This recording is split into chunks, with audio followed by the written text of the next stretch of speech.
चलिए दोस्तों, नमस्कार। संध्या काल की पावन वेला में गांव में खेत से आज की इस जीवन दर्शन यात्रा के संवाद को हम आगे बढ़ाते हैं। मित्रों, जीवन दो तलों से बना हुआ है। पहला है देह, जो दृश्य है, जो कृत्य करता है। दूसरा है मन, जो अदृश्य है मगर देह को क्रिया करवाता है, कर्म का प्रेरक है। अब अगर साधक की यात्रा भले ही संसार की हो या बाजार की हो, सत्य की हो या साधना की हो, साधक के जीवन को जीने के लिए साधक का देह और मन दोनों सुखी, सफल, स्वस्थ और निरोगी होना परम आवश्यक है। क्योंकि दोनों यात्राएं, भले ही यात्रा भीतर की हो या बाहर की हो, जब हम सुखी, सफल, स्वस्थ, निरोगी रहेंगे और सुखी, सफल रहेंगे और जिएंगे, तभी हम अपने कार्य क्षेत्र में आगे बढ़ पाएंगे, सफल हो पाएंगे, सुखी हो पाएंगे।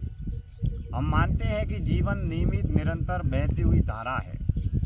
समय लगातार गति करता है, समय के साथ में जीवन लगातार गति करता है और जीवन के साथ में हमारे किए हुए कर्म लगातार गति करते रहते हैं।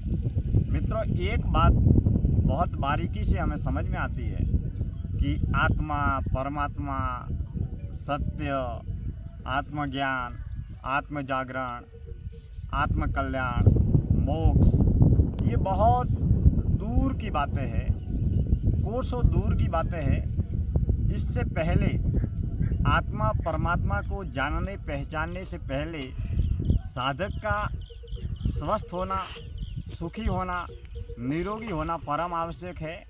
देह और मन का तंदुरुस्त होना, मन का सकारात्मक होना और तन का निरोगी होना परम आवश्यक है।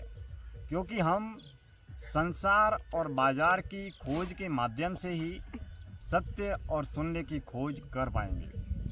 मित्रों, जैसे जैसे साधक की आंतरिक आध्यात्मिक यात्रा में अनुभव की वृद्धि होती है, वैसे वैसे साधक के द्वारा जन्म से लेकर अब तक, आज तक बने बनाए भ्रम, भ्रांति, मोह, आसक्ति, अहंकार, मोह माया का बाजार धीरे धीरे मिटता चला जाता है और वह संसार के भरे बाजार में रहकर बेहोशी के